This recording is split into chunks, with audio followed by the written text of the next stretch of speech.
নমস্কার। কবিতায় কবিতা আপনাদের সবাইকে সাদর অভ্যর্থনা। আজকে আমার লেখা বিদায় বেলায় আবৃত্তি করব। আমি যে মেয়েটাকে ভালোবাসতাম তার সাথে বেশ কয়েক মাস ধরে কথাবার্তা বন্ধ ছিল আমার।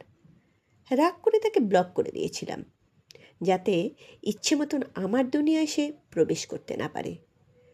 অনধিকার প্রবেশ আর অনধিকার চর্চা থেকে মুক্তি পেতে ব্লক করে দিয়েছিলাম তাকে। ভেবেছিলাম বেশ জব্দ করেছি। ব্লক করে রাখা সত্ত্বেও বেহায়ার মতন ফাঁক ফোকর খুঁজে আমার সাথে কথা বলতে চেয়েছিল বহুবার। আমি সেসবে পাত্তা দেইনি। আমি এক কথার মানুষ, যার দিক থেকে মুখ ঘুরিয়ে নিয়ে একবার তার দিকে ফিরেও তাকায় না আর কোনো দিন। সে কাছে ঘেঁষতে চাইলেও না। তা বেশ কবার নিষ্ফল চেষ্টা করার পর ক্ষান্ত হয়েছিল সে। এরপর হঠাৎ একদিন আমার কর্মক্ষেত্রের এক কলিগের ফোন করে একটা আবদার করে সে। কথা মতো সবাই একসঙ্গে হয় তার আবদার মেটাতে। কি নাকি খুব গুরুত্বপূর্ণ কথা বলার আছে তার সবাইকে। অনিচ্ছা সত্ত্বেও আমাকেও যোগ দিতে হয় সেখানে। তার কথা মতো স্পিকার অন করা হয়।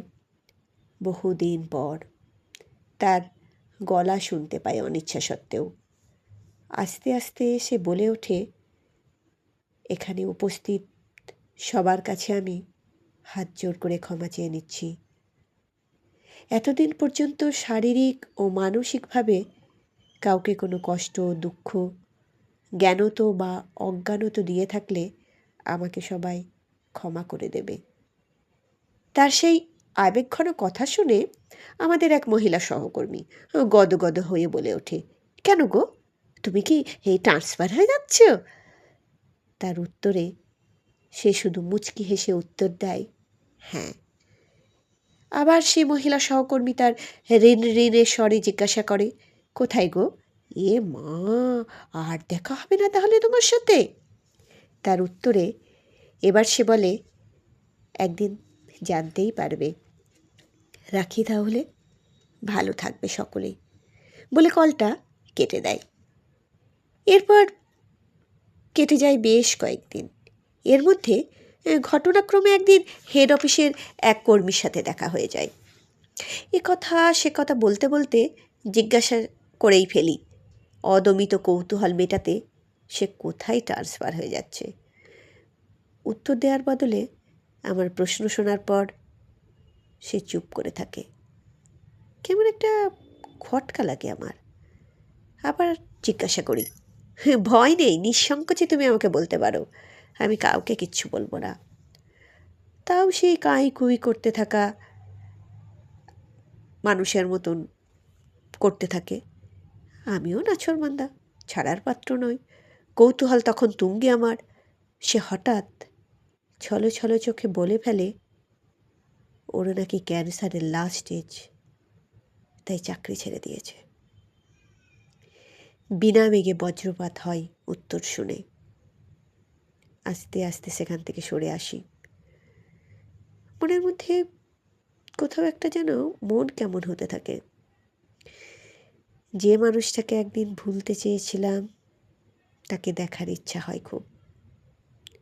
ফোনটা হাতে নিয়ে কিন্তু কিন্তু করে আনব্লক করে ফোনটা করেই ফেলি তাকে। আবারও একটা ধাক্কা, সুইচ অফ। এরপর বহুবার ফোন করেছি সেই একই কথা, সুইচ অফ। আমার তখন মনটা খুব উতলা হয়ে ওঠে। ভাবি কিভাবে যোগাযোগ করব। একে ওকে ফোন করে কোনো কুল কিনারা পাওয়া যাচ্ছিল না তখন। হঠাৎ মনে আসে যে অফিস ডকুমেন্টসে সেকেন্ড ফোন নাম্বার একটা আছে। অনেক খুঁজে পেতে সেখানে ফোন করে জানি ও এখন বাড়িতেই আছে। ডাক্তার ফোন ব্যবহার করতে বারণ করেছে। এ কথা সে কথা বলার পর ওনাকে অনুরোধ করে একবার দেখা করার জন্য বলি। অনেক ভেবেচিন্তে উনি রাজি হন। তার কাছ থেকে বাড়ির ঠিকানা জেনে তাকে অনুরোধ করি এ বিষয়ে ওকে কিছু না জানানোর। তারপর সেই দিনই পৌঁছে যায় ওর বাড়িতে। গিয়ে দেখি চোখ বন্ধ করে শুয়ে আছে ও। বাড়ির লোক আস্তে করে ওর নাম ধরে ডাকতে চোখ খুলে তাকাতেই আমাকে দেখে, অবাক হয়ে যায়, উঠতে চেষ্টা করে। আমি বারণ করি। ওকে দেখে চোখে জল চলে আসে। লুকোনোর চেষ্টা করতে মুখ ঘুরিয়ে নিই। আস্তে আস্তে ও বলে ওঠে, এখনো মুখ ঘুরিয়ে থাকবে? কাঁদছ কেন? বোকা ছেলে। এই কদিনে চেহারা অনেক ভেঙে গেছিল ওর, চিনতেই পারছিলাম না। কিন্তু দৃষ্টিটা ঠিক আগের মতোই ছিল। আগের মতোই এক দৃষ্টে পলকহীন তাকিয়েছিল আমার দিকে। আমি আর বারণ করিনি সেদিন। তাকিয়ে থাকতে থাকতে আস্তে আস্তে চোখ বন্ধ করে নেয়। চোখ বন্ধ করে একটাই কথা বলে, এবার যাও, আর কোনোদিন এসো না। সুখী হও আমার দিব্যি। আমি আর কিচ্ছু বলতে পারিনি। আর আস্তে আস্তে চোখের জল মুছে চলে এসেছিলাম সেখান থেকে। আজ 7 দিন হয়ে গেছে ওই এই পৃথিবী ছেড়ে চলে গেছে। আমি নিজেকে শক্ত করছি। ও দিব্যি দিয়েছে সুখী হবার, আমাকে সেটা করে দেখাতেই হবে।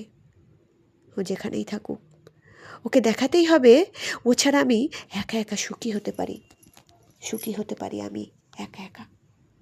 আমাকে দেখাতেই হবে। ও দিব্যি দিয়ে গেছে। নমস্কার।